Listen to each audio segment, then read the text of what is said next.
And here we go. We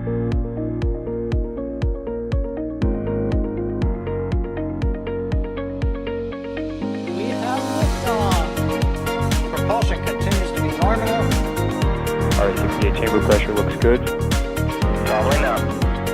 Roger, roger, planet. Water towers fly! Yes! Echo down to nominal. Flight downside FD off. Bring in FD off. Off. It's orange! 125. Oh my god! Decollage. Put that in the big bag, 343 unfolds to go. Indeed. We rise together back to the moon and beyond. If the methane would be igniting the flare, correct? Yikes. You dead? Sure. We don't need any more of these.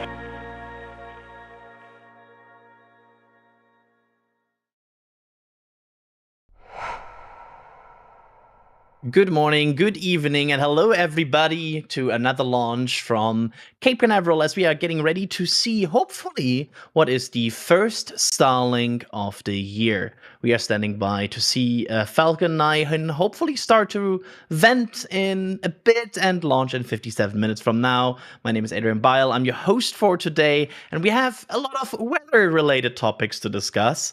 And the first person that I will intro here to discuss all of this with me is Alex. Alex, how you doing? Yeah, the weather today is not really that good, right? You can see a lot of clouds. Hopefully, we get some of the field reports, I guess you could call them. But yeah, we are right now at the end of the window, so they probably were waiting on that. Yeah, absolutely. There's iffiness certainly going on here, and we'll talk about all of that. And the best person to talk to that is a person that is close to all of this. So if we only had two people that are like very close to this and could give us accurate weather reports, for example, D, do you have you? You do indeed. It is, as I get ready to say that, the sun comes out just a bit, but it is a windy and cloudy day here on the Space Coast as we get ready for this Starlink launch. Yeah, we'll talk about that a bit more, but there we go. We have also some behind the scenes today where you can see D and Max working in the field. So that's going to be pretty nice to see. And I already spoiled who's the second person here we'll introduce here. Max, do we have you? I sure hope so. How do you have me? Perfect, 5 by 5. Excellent. Good evening, everybody, or good afternoon, I should say now. Yeah, unfortunately, we are at the end of the window for today's Falcon 9 launch with the Starlink Group 671 mission. Biggest factor being, of course, being the weather. So I don't want to, you guys have already talked about it, but that is currently the biggest factor as it is quite breezy, but there is still a non-zero chance that Falcon 9 could be airborne today. Yeah, Max, give us a quick rundown. Like, what's happening there, and what's your overall? I mean, you've seen so many Falcons so far. What's your weather feeling? I mean, we've seen Falcon 9 fly in much worse weather than we had today, both visually and also in terms of winds and clouds aloft. Currently, the winds are holding around 20 knots, gusting 29 to 35.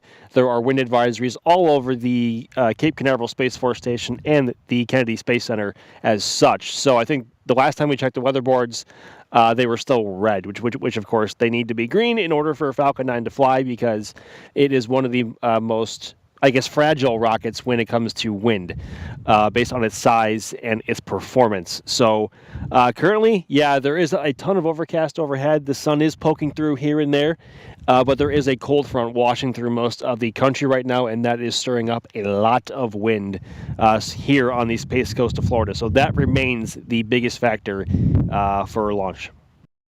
There we see that weather board, and I can already tell you, purple and red are not colors we want to see on that board. It looks like a big old Christmas tree right now. That's right. Yep, it's somebody might say, but the majority is green. Yeah, but we kind of need everything to be green here. Otherwise, it's not going great. Alex, they don't have that much wiggle room here anymore with them targeting the end of the window. Do you think that's kind of like a last resort target right now, and they just hope something like a miracle happens in the weather? Yeah, the wiggle room right now is literally zero. They go at this time on their launch window, or they don't go, right?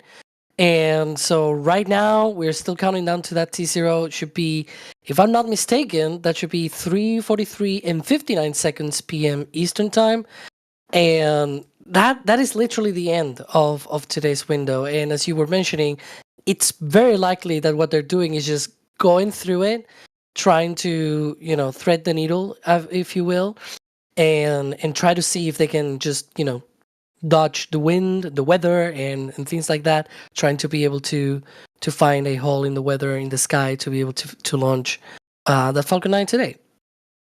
Absolutely, the very last second of this window. But I mean, the chance is obviously not zero. So far, they have not called it, and so far their website still says Monday. So, D, what is launching today? We should probably talk about that. We definitely should. Well, this is a Starlink launch. We are quite used to them at this point, but this is the first one here from the Space Coast this year, which makes it exciting. Not that they are not always exciting. So there are 24 Starlink V2 mini satellites launching out of here into low Earth orbit. This booster previously launched Crew 5, GPS 3, SVO6. It's an exciting launch still. Yeah, absolutely. And I mean, this could be SpaceX first of many Starlinks this year. There's a good chance that we still might get a launch. The Falcon 9 is a rocket that has been notorious for sometimes finding a spot in a launch window that you wouldn't expect it to find, and then it still flew. So yeah, Falcon has had some of the best and the worst luck when it comes to weather and other factors when it comes to flying. So hopefully, actually, there's some more blue skies above us right now. Hopefully that holds. I'm just looking around. Some clouds are washing over us, but we are currently. Oh, look at that! There's a crescent moon above our heads now. Nice. There are some holes in the cloud layer above us, and hopefully we can find one of those to fly in. But first and foremost, the weatherboard has to be green, and of course, SpaceX has to begin prop load.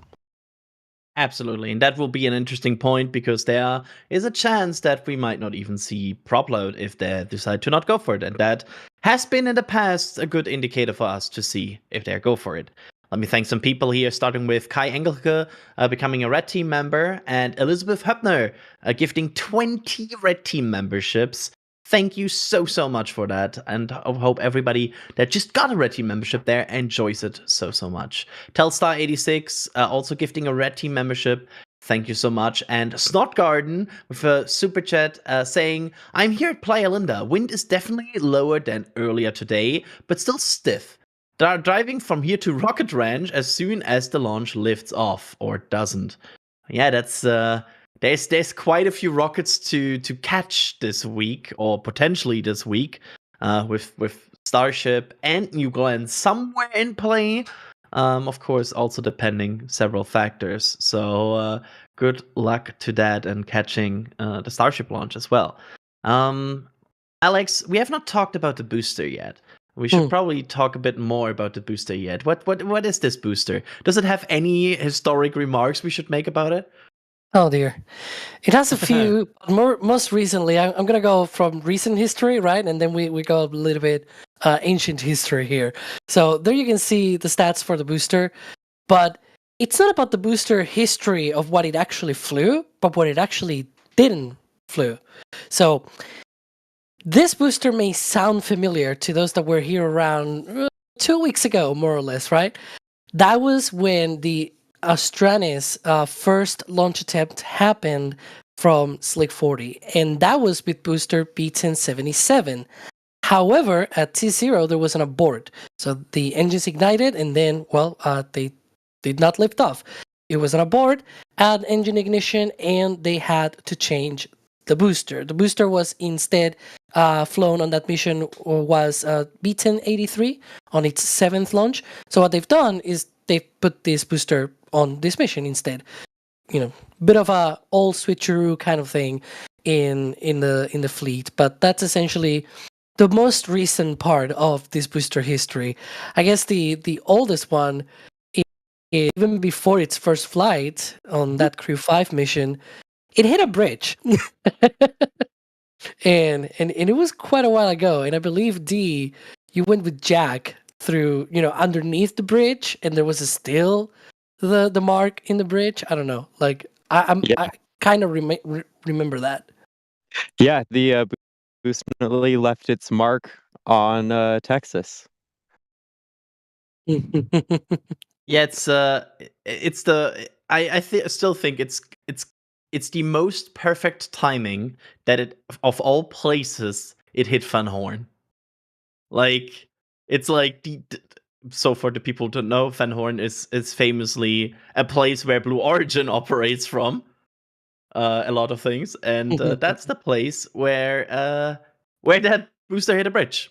So yeah. And Jack and I saw that shortly after we passed a Falcon 9 second stage on the road, which was another really interesting part of that trip, just casually passing by a piece of a rocket on the road. This is I just found a very interesting question. I really I don't know the answer, but it could be very interesting. The question here is, could this become the week with the most first stage recoveries in a single week? Ooh. Yeah, right? Like, the moment I read that question, I'm like, Certainly of the most variety, potentially. Yeah. Like, there's a huge potential for variety. You know what? That's actually a really good question. It's potentially up to 6, by the way. It's Starlink Group 6-71, Starlink Group 1211, NROL 153, Starlink Group 12-12. These are the 4 Falcons. Then we have potentially Starship, which is an attempted first stage recovery, and we have New Glenn, which is also an attempted first stage recovery. So that would bring the attempts this week to 6. And I would say there's probably not a single week ever where that number, because that Falcon 9 cannot have that many launches in a single week, right, Alex? I'm actually trying to look around the week of GoSU, because we had double booster landings of the Falcon Heavy. Oh. And so if you have another 4 Falcon 9 launches around that, then you can get 6. And I think there was actually, 1, 2, 3, 4, 6 in 6 days, actually. Yep. There were 6 landings in 6 days. So we could tie the record this week. That's the answer to that. Impressive research there, Alex. That's a good point. With Falcon Heavy, of course, you have 2 in 1. Yeah. So there you go. Snot Garden here with the 5 gifted red team memberships. Thank you for that. And also I want to mention this because Telstar86 mentions here, I've got 2 Starship sprints from the store, one from Max and one from D. Both great shots. Hope they get a chance to catch a Falcon today. Just wanted to mention that since we have both of you on here. Thank you. That always sound like I love hearing that. I'm always so happy to hear people are happy with the prints. Yeah, absolutely. And we hope to catch Falcon 9 too. And hopefully the weather plays ball for us and everyone else watching. We are, Alex, we're actually kind of approaching a very important point of that, right? So what is the point where we'll get a better picture of if this launch might go or go not today? Yeah, so right now they should be opening that poll for propellant load, right? And that usually takes about 5-7 minutes, more or less. And then at T-minus 38 minutes, that's when the launch reactor verifies go for propellant load. Of course, because we, unfortunately, we don't have any access to any audio loops or whatever. We will not have direct, immediate confirmation of that. If it were to be given, we will have to either guess by when we start seeing some propellant on the booster, or if we don't see it, then, We see that frost usually on, building up on the liquid oxygen tank of the booster around T-minus 30 minutes or so. So if we don't see that, then that could be an indication that there's no propellant load going on. If we do see it, then there is. Although other times, SpaceX also, posts on X, we go for a propellant load, weather is blah, blah, blah. They usually do this kind of thing. So it's usually like a race in between us noticing that they have started the loading or not, or SpaceX confirming whether they are going or not. So that's more or less where we are right now. So just a few more minutes to that point in the count, and we'll see if that propellant load begins. If that were to begin at T-minus 35 minutes, right, that will be first with RP1 on both stages and liquid oxygen only on the first stage. That'll be, on the second stage, it'll be T-minus 16 minutes. There we go. That's the quick overview of what will happen or not happen in the next few minutes. Since we talk a lot about wind, Max, I have a question here from Bob, asking: is the ground wind shear, upper winds? What's the most important one of these for launch approval? Is there a definitive answer to that, Max? Well, I think the safe answer is all of the above, to be honest with you. Unfortunately, we have not received any forecasts for this mission from the 45th Weather Squadron here, so we can't say what the risks are at each level, both either here on the ground or aloft. But certainly, if the winds are, say, within tolerance at ground level and they're not up high, you obviously can't fly, because Falcon 9 is actually pretty vulnerable to a very high wind shear and high level winds. So equally, if the upper level winds are within tolerance and the ground level winds are not, obviously the Falcon 9 cannot handle it, and you can't get off the ground. So I think it's safe to say all of the above. In terms of variability and what can change, the ground level winds are certainly more subject to change quickly, for either better or worse, depending on how you want to look at it or what might be happening. But typically the upper level winds take a lot longer, and by a lot longer, I mean up to days sometimes, to either change their velocity and direction, which plays a big part as to what rocket can fly through it, can or cannot fly through it, I should say. So I would say, I hate to say it because it sounds like a sort of cop-out answer, but all of the above. Yeah, I mean, honestly, I think it's the right answer. Everything, like every single one of these, can spoil your launch. So the answer is, I think, all needs to be green, and that's bringing us back to this weather board we saw earlier, right? Like that also has different spots where they show green or red, and it only takes one red to scrub a launch. That's it. If anything is red, like if wind or if there's any lightning, if any weather criteria is red on the board, nobody can fly. That's just how it is, unfortunately. Yep, absolutely. So we are still in our wind dance here, the next 41 minutes, hopefully. And the one good thing is we know it's either 41 minutes or not today. So that's the good possibility here. But we'll see how this goes. Let's talk about a different rocket here on the Cape here right now. Are you able to see a certain New Glenn from your location? No, we can't see it from right here. If we get lucky and go to the right spot on the roof of the hut, we can see a bit of 36 and New Glenn, but the Cape Canaveral Space Force Station and Kennedy Space Center are very large areas, and being a wildlife area, there are a lot of trees in the way. So we would want to be down south to the beach to have that nice view of the pad. And of course, we don't have a vertical New Glenn on the pad to see right now. But no, we cannot see 36 from the press site here. Yeah, it's certainly getting exciting over there with New Glenn, maybe just days away also from flying, and Starship. So it's going to be a bit of a who goes where here at the NSF team, and deciding who gets to watch which rocket, because yes, we will pay attention to both one very closely. So yeah, just days away from that. Max, are you excited for this week? I mean, honestly, I was telling Dee this last night, but like, what a problem to have in terms of what rocket to watch where. I mean, these are problems and conundrums that we've been dreaming about for at least like 4 to 5 years now, between the conception of New Glenn and it was first New Glenn was, I think, first scheduled to fly all the way back in 2021, and obviously that was nowhere near the case as 4 more years have passed.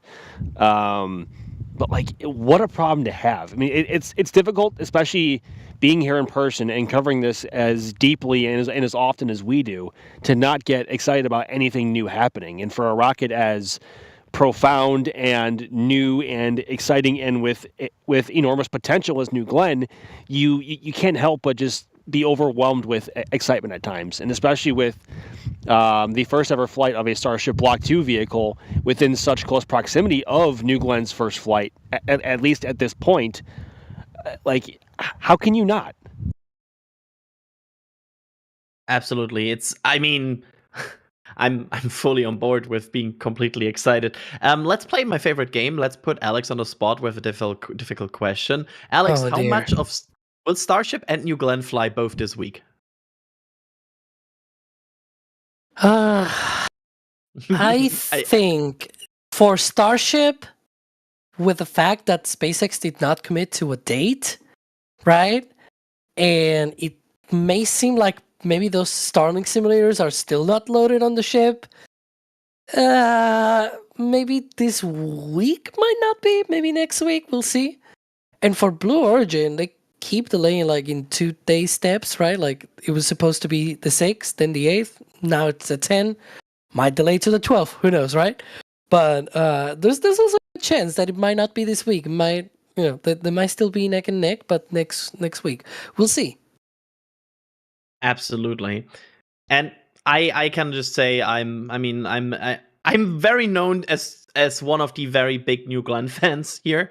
I'm just so excited to see this rocket finally fly, and I still remain of my opinion that it's a gorgeous rocket. Like, it's even if you just talk about like visibility, I think it's one of the most beautiful looking launch vehicles right now.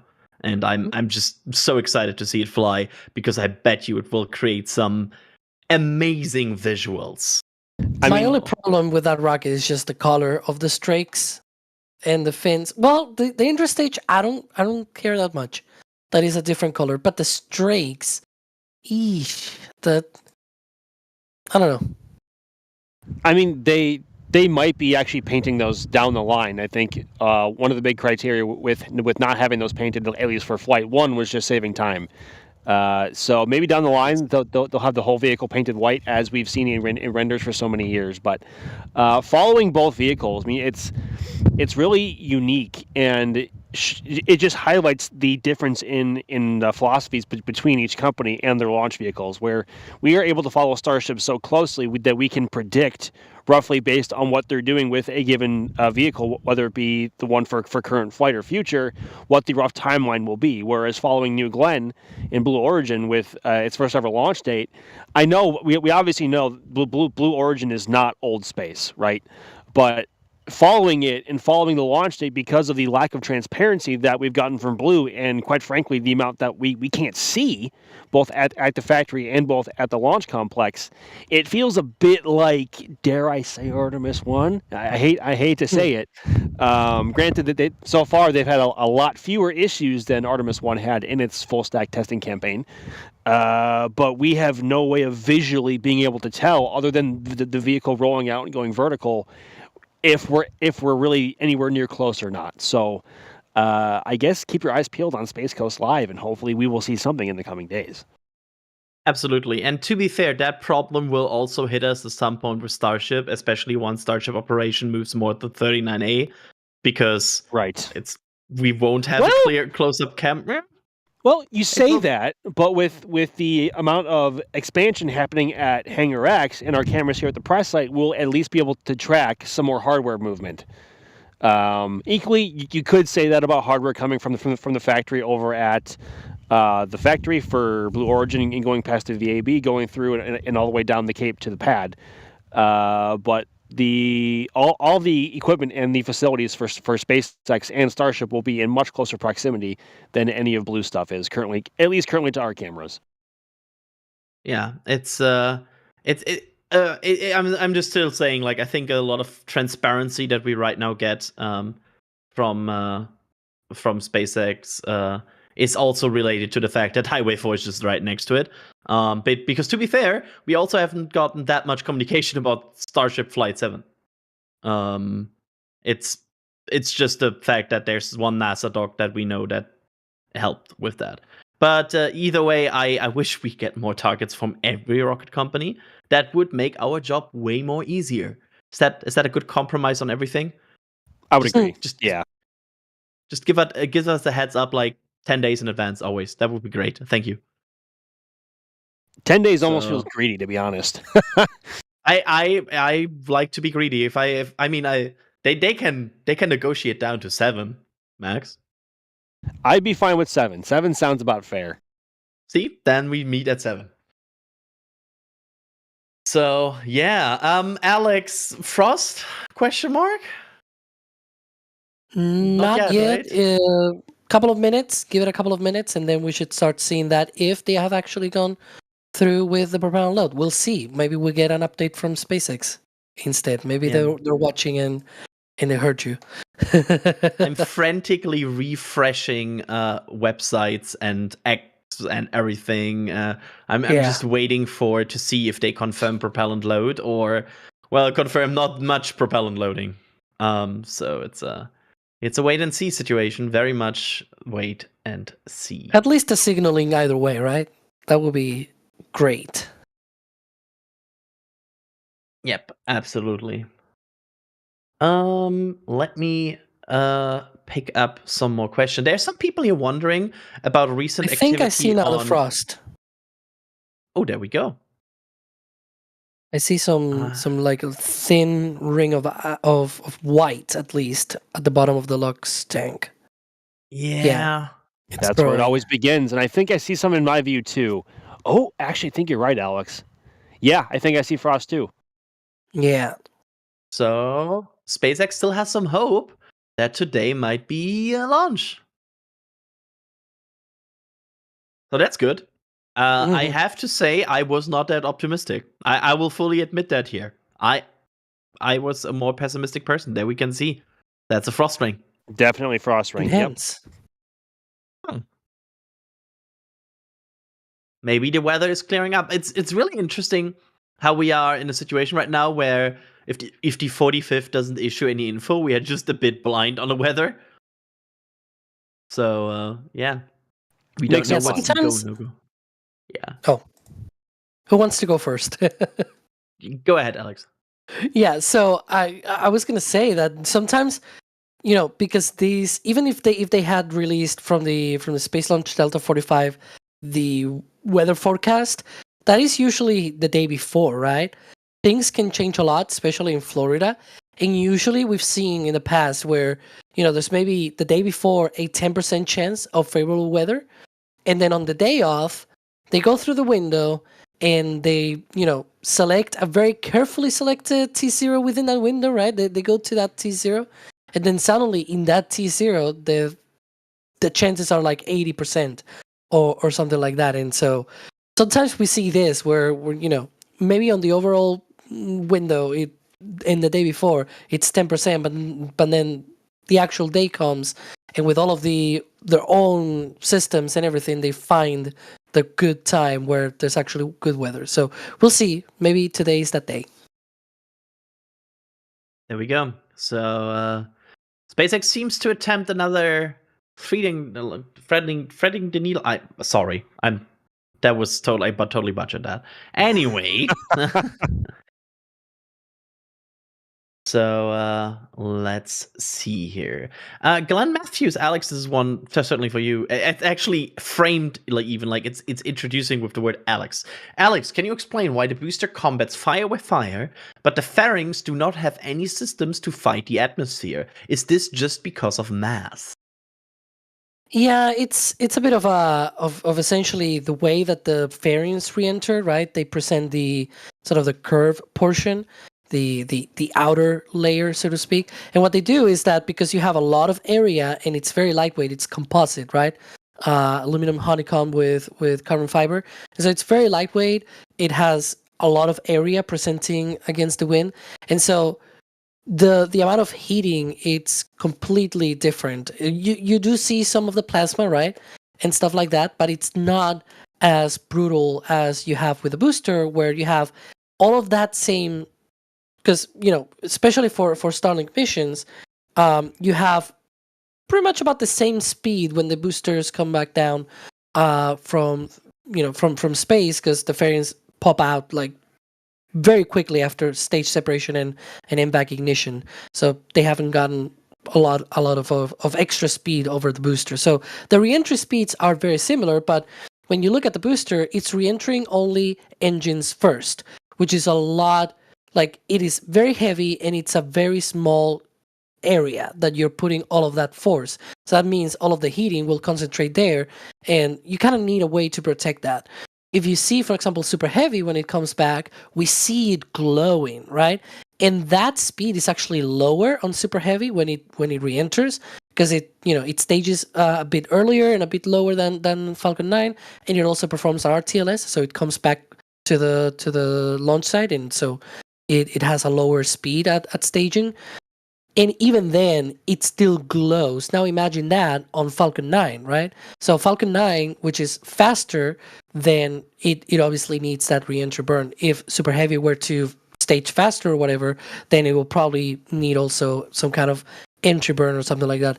Blue Origin with New Glenn, right? They're doing this exoatmospheric burn of sorts, right? Which is not an entry burn, but it lowers the speed enough that it doesn't need that entry burn, because it probably scrubs all of the velocity that actually creates that. So the whole deal is, it's mass, but it's also the area. You're concentrating a lot of that force in a very small amount of area, versus the fairing. Fairings look small, but it's a very big amount of cross-section area, as they call it, right? It's a 5.2 meter diameter fairing. It's very wide, and it's also very long, like 13 meters long. So you have a lot of area available there to be able to scrub off the velocity. Absolutely. So there you go. That's the reason between the two different. And there will be a lot of talk in our New Glenn stream, for example, also about the difference between the boosters. And I highly recommend a video we have published a few days ago about an overview of New Glenn. So if you have not paid attention to the rocket until now, that's a good catch up. That's a really good way to get up to speed about New Glenn. So there you go. That's available on our channel. Let's see here. D, where are we with the weather? Is it improving? Visually, it seems to be improving a bit. The clouds are continuing to move quite quickly, but the sun is now out. So there are still clouds directly over the launch pad, but they are moving quickly with this wind. Now, the wind has continued to move at quite a rapid rate, so that might still be a concern. But if SpaceX can thread this needle, that would be a great way to continue starting the year with the Starlink launches. Yeah, SpaceX seems to be rather shy about this launch, though, because they've still not confirmed on X. I think that they're in prop load, which they sometimes do, but yeah, they're very silent there. So seems to be rather shy about this launch so far. And there we could see behind the scenes again of our two field people working and getting ready to track.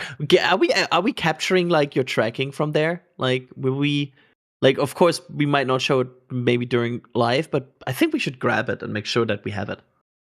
Yeah, so there are two behind-the-scenes cameras running right now and live streaming. So there's the one behind us that you are looking at right now, and then there's also one in front of us that I know we've been doing a little bit of troubleshooting. We're There we go. Yes. So it is up and running right now. So we've got these 2 behind the scenes cameras running in addition to all our tracking.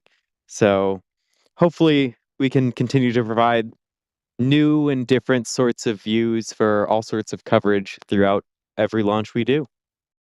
That picture is just such a flex. Like that front shot with the VAB in the background. I don't know. That's a good picture of like, hey, what are you doing for work today? Oh, I'm just sitting in front of the VAB watching a rocket launch. You know. So when that shot's in full screen, just on the very right edge, ML2 is visible being constructed. So it's true. really exciting to be here and see as the Cape continues to change its view with time. Yeah, that mobile launcher is going up finally. Getting ready to support missions starting Artemis 4. Yeah, it should be Artemis 4. So, yeah, it's progressing, and we also see some progress here on Falcon 9 as the frost creeps up more and more. Very frosty booster at this point, indeed, Max, right?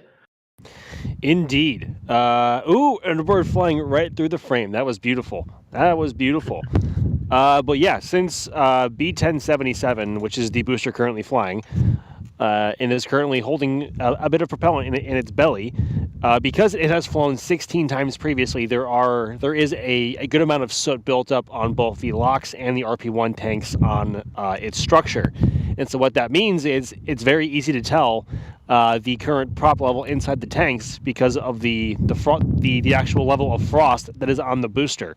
Whereas if you had a very bright, shiny, white, brand new Falcon 9, it would be a lot more difficult to tell where your levels of propellant are because it's so white and there's not much to contrast off it. Whereas obviously with the soot, in much darker color, it's a lot easier to see where you are at in terms of prop load and what levels your prop is at, basically on the booster. So we should be coming up on the T-minus 20-minute event here in just a couple of minutes, and that will be our next milestone to ensure that we are currently proceeding with prop load entirely, and also that they have not aborted prop load to this point. So fingers crossed.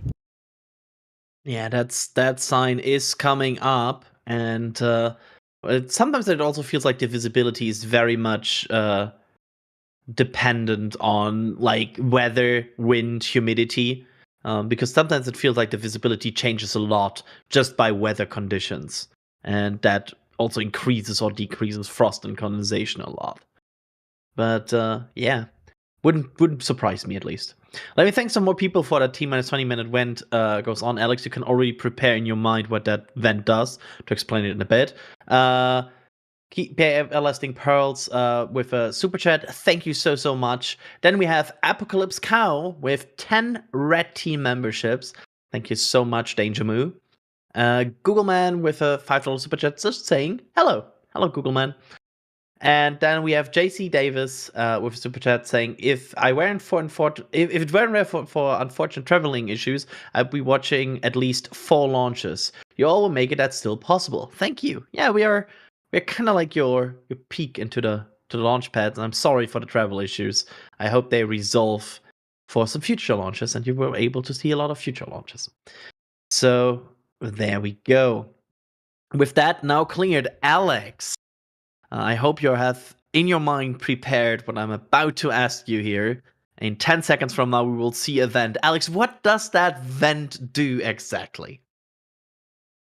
Well, that's one of the things that we should be seeing soon if everything goes on time. I'm waiting for it. It is. There it is. There it is. You know, the crew access tower there usually blocks it. But it happened on time, T-minus 20 minutes and 20 seconds. We are right now chilling down. So right now what we're seeing is that vent that is gaseous oxygen coming off from the Stromback, the support structure that, you know, it's used to roll the booster and, well, the Falcon 9 entirely out to the launch pad, put it vertical. And it also, right now, is getting chilled down. That line that loads liquid oxygen on the second stage is getting very chilly right now. ahead of that liquid oxygen load, which should be in about 4 minutes from now. It's usually, a 4-minute kind of time that happens between the vent starting up and that liquid oxygen load on the second stage beginning. So when that vent goes out, that's our clue, that's our cue that second stage liquid oxygen load has started. So, so far so good. There we go. Absolutely good looking signs here. We are 19 minutes away.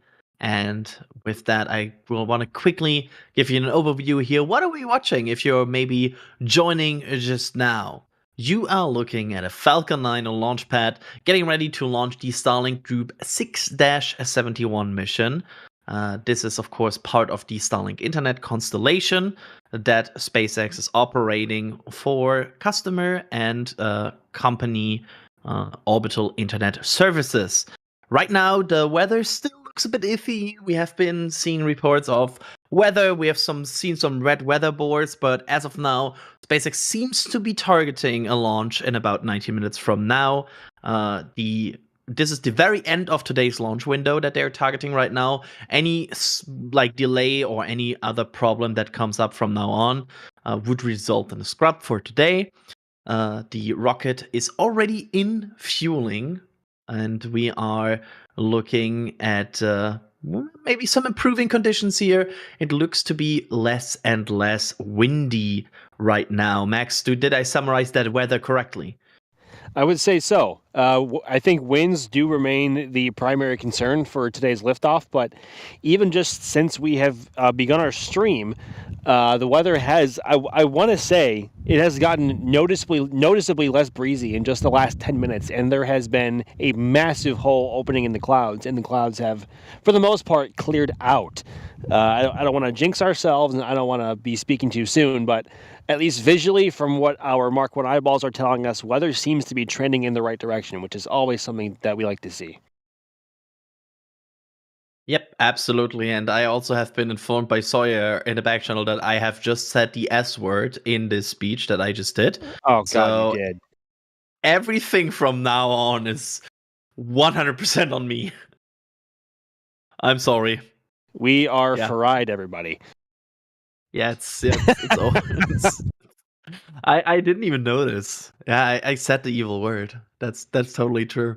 So yeah, 16 minutes from now. Alex, these Group 6 launches, what does the Group 6 actually mean exactly? How many satellites are in each launch, and are there direct to cells in this? What's Group 6? Well, Group 6 is one of the many different groups of Starlink launches. So it is actually the first one that was with actual V2 mini satellites. This one is carrying 24 of those Starlink V2 mini satellites into a low Earth orbit. They are not launching on this one in particular any direct-to-cell satellites, but the next Starlink launch out of the Cape should have DTC or direct-to-cell satellites on that mission. But today, only 24, pure, boring V minis, right? The V2 minis, the simplest and most less exciting ones, because I think the direct-to-cell ones, they have the hinge antenna, right? They deploy this big antenna out in space and everything. They have more fancy stuff, more fancy hardware on them that kind of makes them more interesting, at least, to talk about. But yeah, and these Starlink Group 6 missions, they go to the southeast out of the Cape. They go into a 43-degree inclination orbit. So if you imagine the line of the equator, right? You draw another line that is 43 degrees with that line, and that should be more or less the plane of the orbit for these satellites. Now, this is the 71st numbered, I guess, mission, but it is not the 71st of Group 6. If my math is not mistaken, aka my spreadsheet, never mind, it's actually the 71st. So by pure coincidence, it is actually the 71st, but they have not launched these in order or even filled out all of them. So for example, Starlink Group 6-50 has not launched yet. Group 667 has not launched either. And then 72, 73, 74, and 75 have not launched, but they have launched 76 and 77. So I think that's why, in the end, everything sort of lines up, and it's still the 71st. I thought it wasn't gonna be, but it is. And this is actually go ahead. It's by accident the 71 is in this case actually the 71th launch, but it's not an indication. we expect it's probably like the assigned mission, right? Like they they process multiple mission at some point, and it's like the assigned 71st group mission. Yeah, it's sort of like, if people were around for the shuttle, and yes, I'm mentioning that, put it on your bingo cards again. The shuttle used to be the same, right? Where you have missions out of order sometimes, and that was because it was, for a whole different kind of reason about, assigning the mission first, and then you put it on the schedule whenever you actually can launch them and things like that. The next launch, for example, it'll be a Group 12 launch out of here from the Cape. That'll be the one that I just mentioned, that I referenced, will have or should have direct-to-cell satellites, because that group of missions launches a mix of B2 minis and direct-to-cell satellites. The previous Group 12 mission was Group 12-6, and the next one is Group 12-11. So they're jumping off, right? A few missions there, and so it's pretty much like that. So when people usually they ask, and it's fair, right? Don't pay too much attention to like the actual number. Just know that is, Group 6 missions, 43-degree inclination orbit. That means southeast out of the Cape. And it is carrying usually 23 to 24 Starlink V2 mini satellites. If it's a Group 12, like the next one, that's going to be mix of B2 minis and direct-to-cell satellites. There we go. And I have actually a related question to Starlinks on Falcon 9. And I will just start with D here, and we can go around the horn about this question before I will let D and Max track. The question is, do you think that once Starship becomes able to start launching Starlinks, that SpaceX launch cadence will slow down as Falcon 9 will not be needed? D, what's your take on this? At first, my assumption would be no. I think it would take a while for Starship to get to the regular cadence. Now, with that said, one Starship launch of Starlinks will be many, many Falcon 9s worth of Starlinks equivalent in terms of the actual capacity added to the network. So I'm sure once Starship is flying on a regular cadence, I'm sure the Falcon 9 launches will wind down, but they are still in the testing phase. They're still suborbital. So we've got a little bit until that might be the case. There we go. That's Max. I wonder if that's like my feeling is right now they are restricted by how much they can launch Falcon 9. So there's probably enough Starlinks to be launched on Starship, but I'm not sure. Like I'm on the fence. I can't foresee there being any sort of scenario within the next 5 to 7 years where there is less demand for Falcon 9 with how reliable and how proven it has become over the last 2 to 3 years and what it can and can't carry. I think Falcon 9 is going to be flying well into the 2030s, even though some SpaceX employees don't want that to be the case because it'd be nice to have Starship operational before then. But I can't see Falcon 9 dying down in its cadence or I should say importance in the next 5 to 7 years at least. I mean, Starship has to become operational first and foremost, even with SpaceX's own V2 Starlink satellites. So, yeah, I think it'll take a long time for Starship to really catch up to Falcon 9. But when that does end up happening, it is going to be a very quick transition because of how much Starship can carry. So I think I'm of a different opinion than you two here, a bit.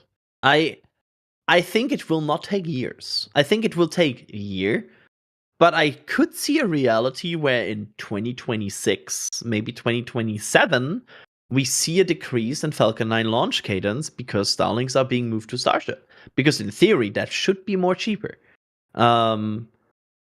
Maybe I'm too optimistic in that timeline, but I could see a reality where 2026 maybe is the year where we see the most Falcon 9 launches. And then starting that, it goes down. That is a bold opinion, Adrian, and I applaud you for it. Yeah, and again, that's not like me saying, oh, Falcon 9 isn't failing in any shape or form. I'm just saying maybe Starship will just work that well that after 2026 it just starts to take over. Maybe that's that's my bold opinion here. I'm putting it out there. There we go. Alex, what is happening with Falcon 9 this late in the countdown? What are the next steps here that Falcon 9 has to perform before it can launch in 9 minutes from now? Yeah, so we're at less than 9 minutes, which means we are sort of in the business end here of the countdown.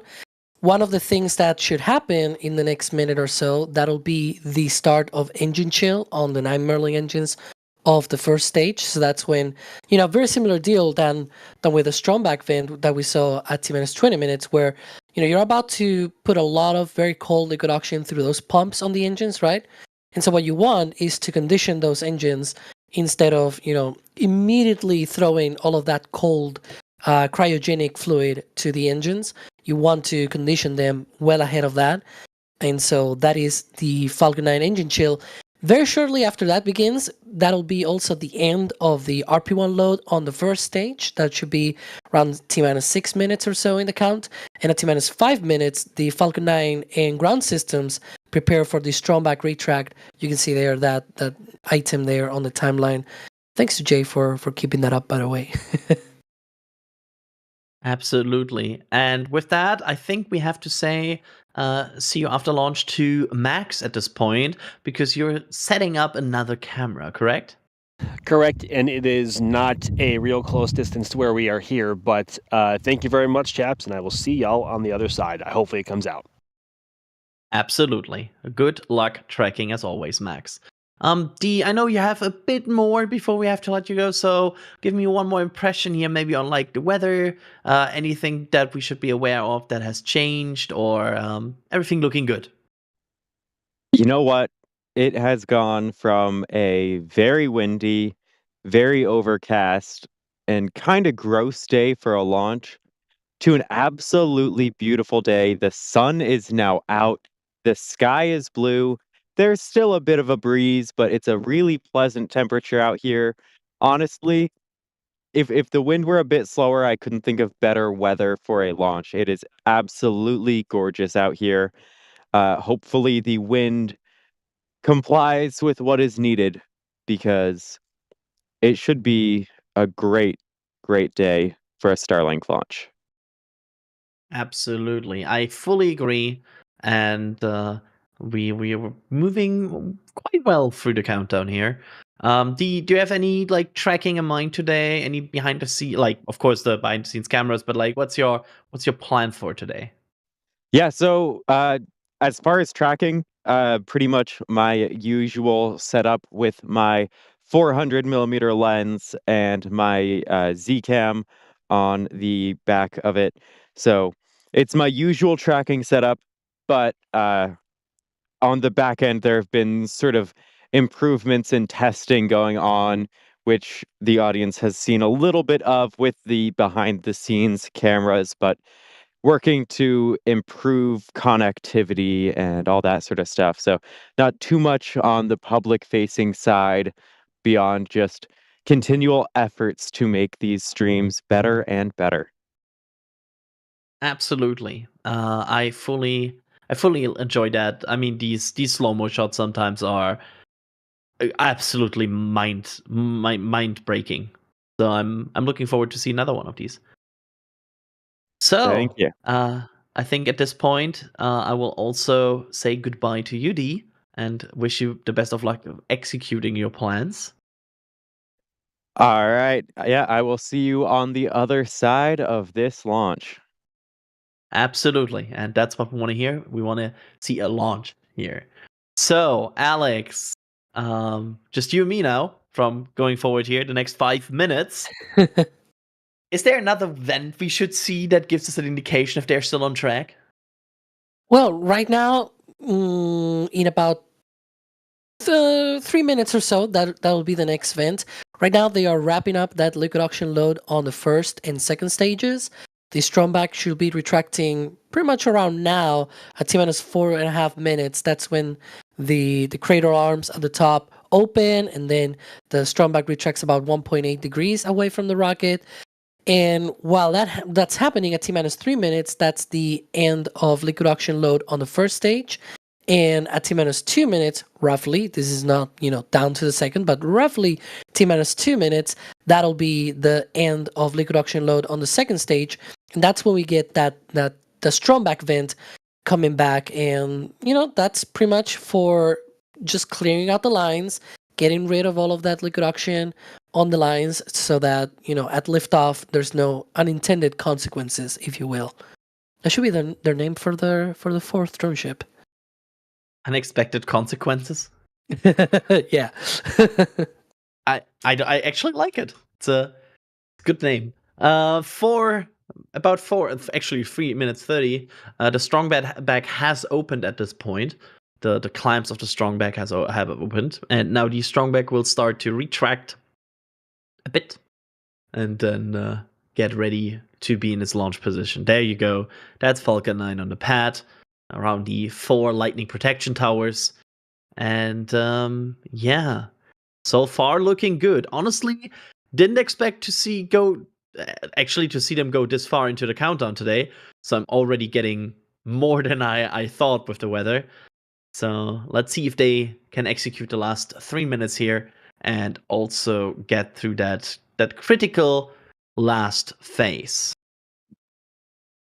But of course, the last final phase is the Falcon 9 itself. When SpaceX says the Falcon 9 takes over the countdown, Alex, what is that actually meaning? Like, what's the rocket actually doing in that time, in the last minute? Well, what usually happens is that, the ground computers, they have a lot of this sequencing, this list of events that need to happen. And so what happens is that sequencing goes from the ground computers to the onboard computers on Falcon 9. And so instead of all of these events going through the ground computers, it is the rocket itself that goes through all of those checks. And so that's usually when you get a lot of these automated aborts and things like that, right?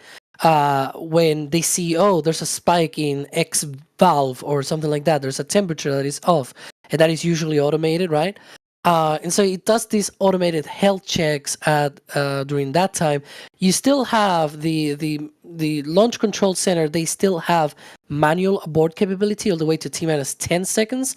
But from there on, the events that just happen are so quickly that they just don't have that capability. It's completely automated from T-minus 10 seconds onwards. And there you can see the return of that vent. So that means we are already fully loaded with propellants on Falcon 9 and hopefully getting through that last minute of the count. As I was saying, that's a very active moment in the count where they have to check all of the systems to make sure that they are go for launch.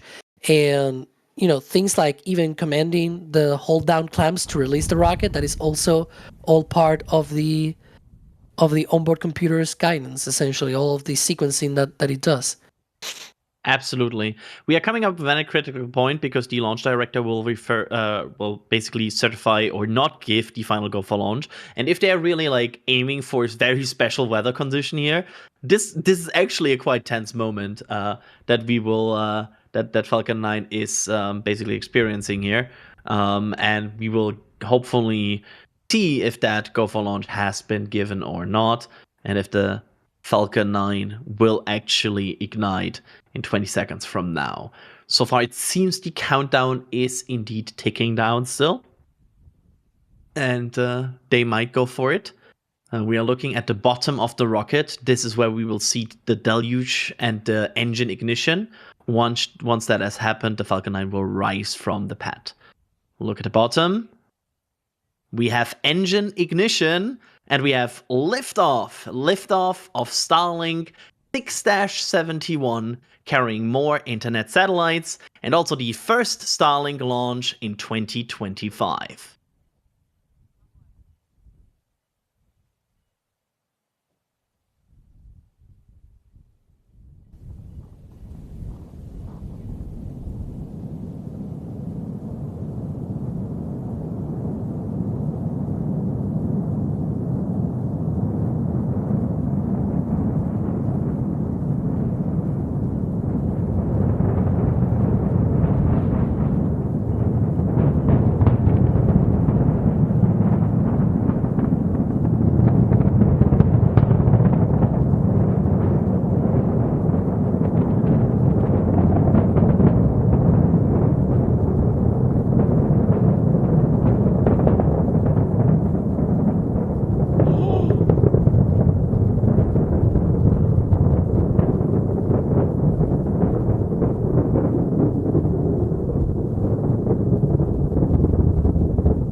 Looking good so far as Starlink 6-71 is flying downrange, and so far everything looking good. You can see the plume expansion as that rocket is now approaching the less dense part of the atmosphere, and yeah, so far looking like a gorgeous launch.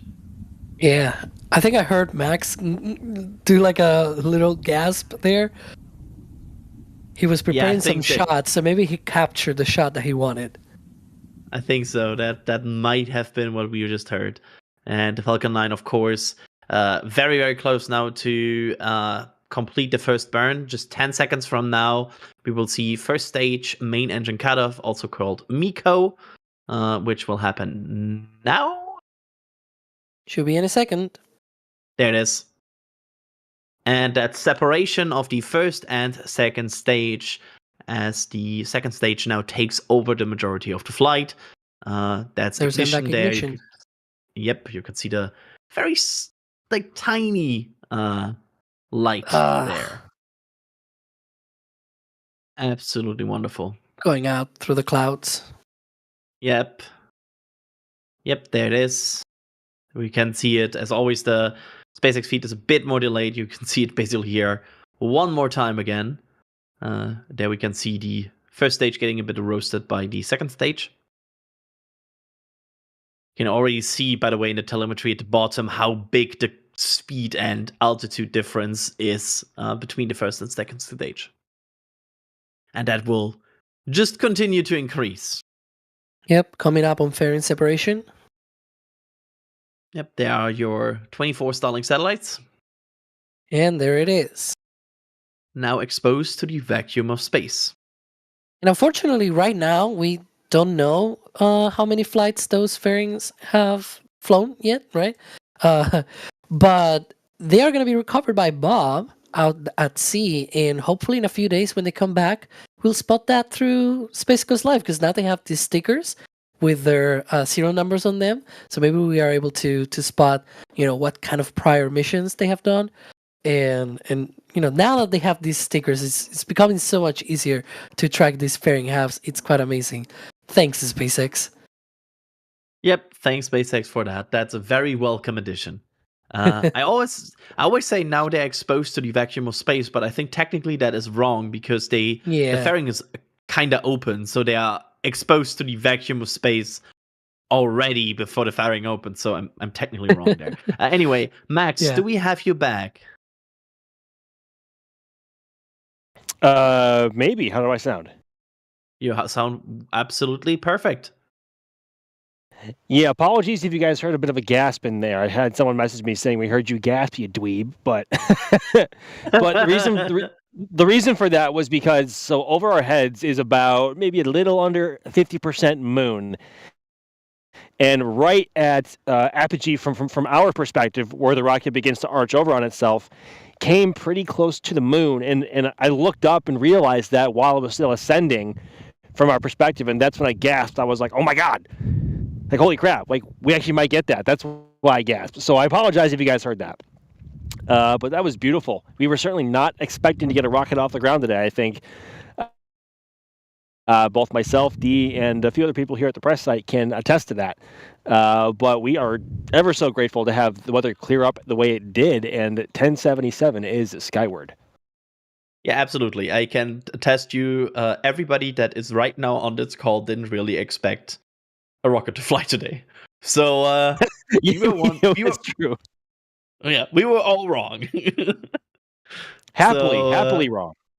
Happily wrong. Yeah, absolutely. I'm glad we were wrong. Dee, do we have you back as well? Yes, but I am very focused on getting some slow-mo available for all of you right now.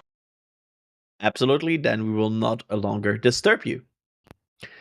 And speaking of disturbing, oh, go ahead. Guess what's gonna be disturbing the atmosphere now? Is it a 131 entry burn? Correct. I just wanted to do the pun. I'm no sawyer, but I do enjoy my puns. But there you can see we're approaching that entry burn. Should be having a 1 engine, then 3 engine, and then down to 1 engine burn. That is to slow down ahead of re-entry. There it is. 1, 3. You can see the speed in the bottom left, like, decreasing heavily. Yeah. Slamming on the brakes, getting rid of Yep. that velocity, protecting against the atmosphere, the heat, down to one engine, and shut down. And that looked like a good entry burn. And now B-1077 will attempt, of course, a landing on just to read the instructions, which is stationed about what? I actually don't have like 500 kilometers downrange. It's about 600 It's around kilometers. 600. Yeah. Yeah. Jinx, Alex. I didn't have the number in front of me, and I just guessed. It's okay. Hey, it was within the same kind of order of magnitude. It would have been worse if you have said like it's 5 kilometers. If I got the order of magnitude wrong, I would just retire instantly. Like, look at the grid fins. That would have been embarrassing. Yeah, absolutely fighting now the aerodynamics part of the re-entry. You can usually see the drone ship in the top left, like somewhere in that top left grid fin. Is where you can see on these Starlink missions the drone ship. Oh, you can see the aerodynamics. Look at that. That's so cool. That's so amazing. I think somewhere in that left grid fin is Yeah, I think I see the drone ship. Yeah, it's just like always appearing. It's always appearing in the middle of the left grid fin. Here we go, landing burn startup. Yep, you can see rotate. That's interesting. Rotate. Yep. Deluge system on. Look at that. Wow. And that's landing legs deployed and touchdown.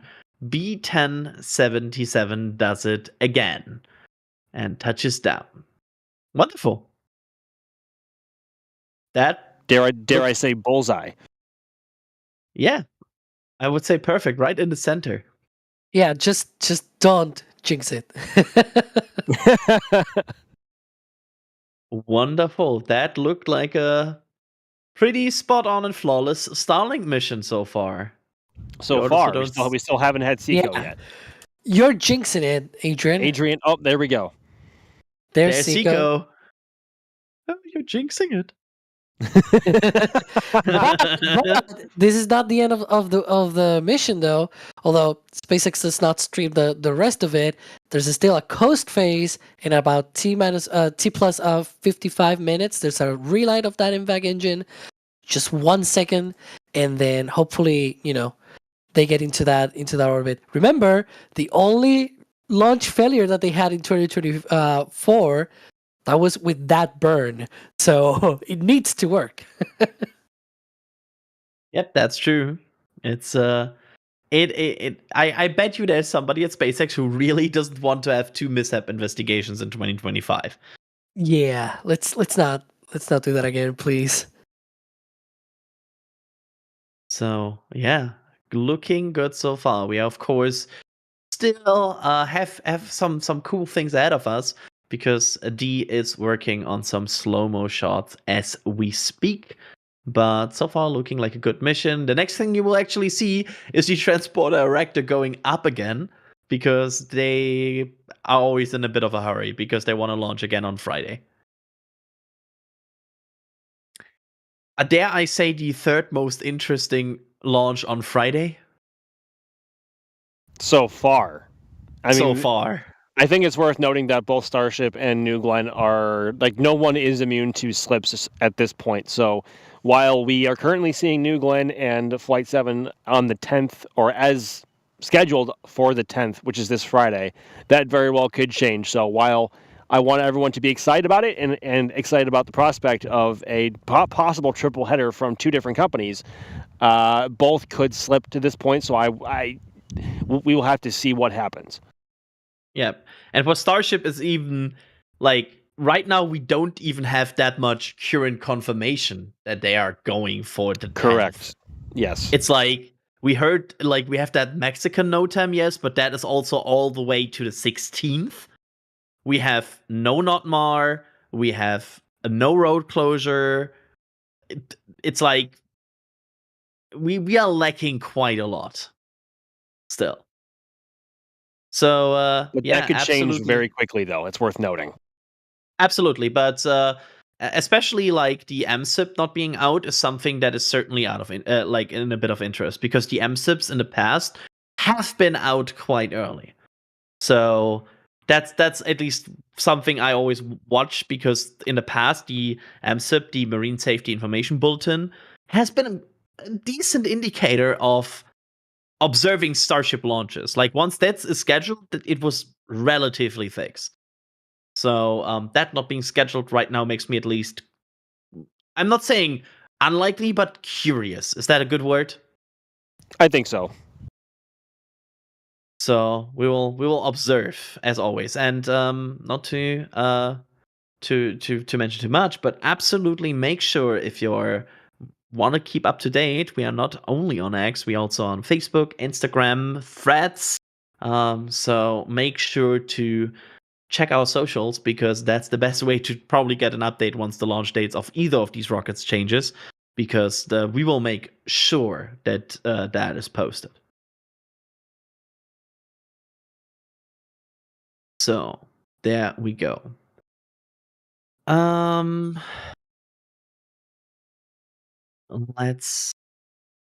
Let's see here. 30 minutes after launch here, and Alex, what's the next Falcon coming up? How far away are we from the next Falcon?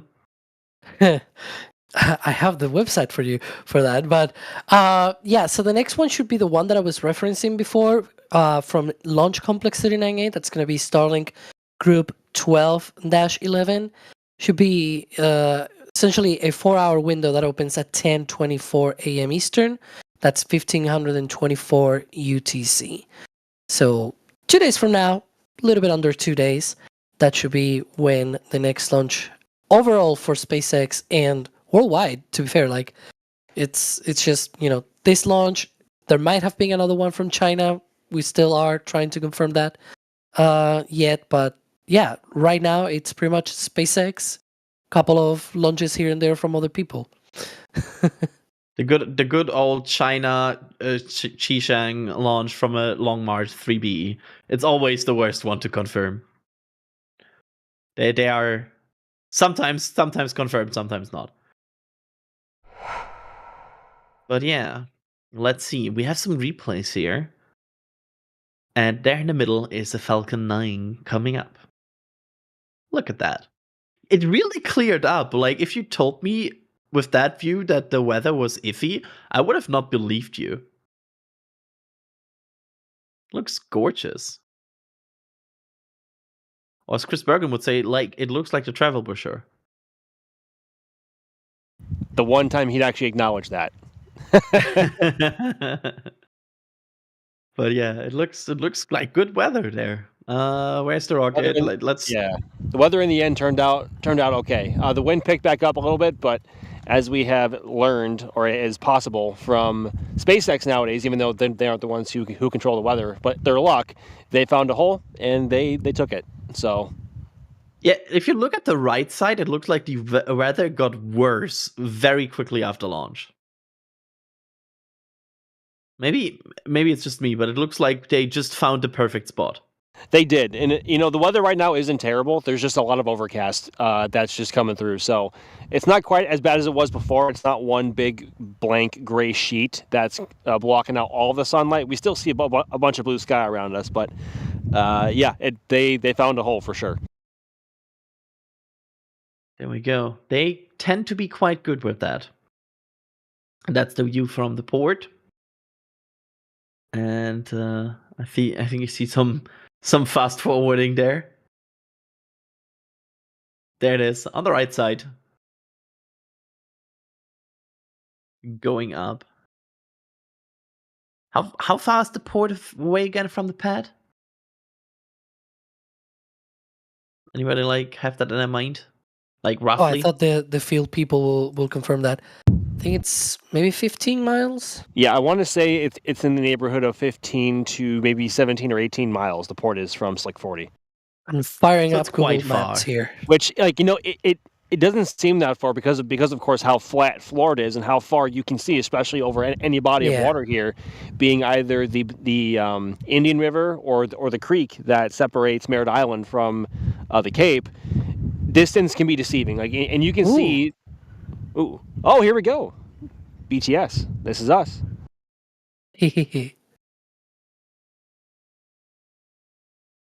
So according to Google Maps, it's 10 miles. Oh wow. Okay. I thought it was further away. What I learned from this clip is that Max moves way more than D. Gotta stay focused on the rocket. Yeah, like Max is like moving around his arms, and D's just like staring at the rocket. Well, I'm looking at you guys. I'm looking at chat. I'm following the countdown. Like, I'm doing a whole bunch of stuff.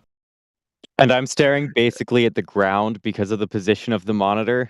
I'm just looking straight down at the grass, so I don't normally see the rocket at all with my bare eyes during launch. It's just the monitor. It's kind of funny though, like how to see like that different reactions to a launch. You can also like see a bit of a fist bump there from Max the moment it launches. Always, especially on days like today where we were not really expecting it to get off the ground. There's the front view. It's really not that many people out there. I mean, we still are technically within the workday here for those here at the press site. So there were some people out on the lawn today, but it's not like it is normally at like 2 or 3 a.m. where it is literally just us.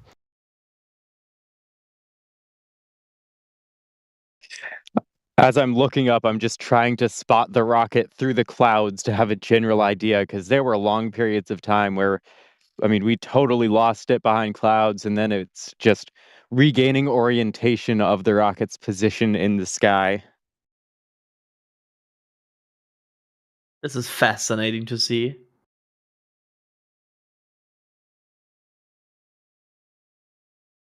Yeah, we lost it in the clouds pretty early on, so it made it pretty difficult to figure out where it was going to come back out again to get the camera back on it. But it turned out in the end. Can we have a close up of that view of Max going and looking up? Yeah, that looked like a very amazed face from Max. Yeah, that was when I gasped and I looked up and I realized, oh my god, it might cross over the moon, but it didn't. It went low. That's why I got all excited, like all of a sudden. I was like, oh my god, it might happen. Absolutely. And with that, and with these amazing shots, let me start thanking some people here. Starting with D. D, thank you so much for being on today's stream. Of course, it's always great to be here for a launch, and we may have been pessimistic, but a launch indeed we saw. Absolutely, we did, and also, yeah, we were pessimistic. And I even said the S word, and it didn't scrub. So that's impressive. That's the first time. Max, thank you so much for rolling out today. Pleasure as always, everybody, and thank you very much for coming to hang out with us this afternoon. And we will hopefully see y'all back in a couple days. Well, also in a day potentially, because tomorrow is Starlink. Was that not on Wednesday? Today's Monday? Oh, sorry, today is Monday. Yeah, you had me questioning what day of the week it was. I'm like, oh my god, is it Tuesday? I thought it was Monday. No, wait, I thought we had a launch tomorrow as well. Honestly, it was initially originally scheduled. Yeah, that all changed. Yeah, they moved it. the more you know. Yep, absolutely. Alex, thank you so much for being on today's stream. It's always a pleasure. You know, another launch in the bag. Second of the year for SpaceX. Looks like the third worldwide. We just had that confirmation from China. So yeah, the third overall, and the first Starlink of the year from many. Probably, maybe the first year of having 100 Starlink launches. We'll see. Oh yeah, there's that picture of the 3BE. Yeah, it launched. Yeah. Such a long rocket. Interesting. I also want to thank Jay, who I forgot in the intro. I think, if I now remember correctly. I'm sorry, Jay. Thank you so much for operating, Jay. And yeah, my name is Adrian. I was your today's host, And I enjoyed this a lot. So thanks everybody for watching. And now let's watch some slow-mo of today's launch.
And here we go.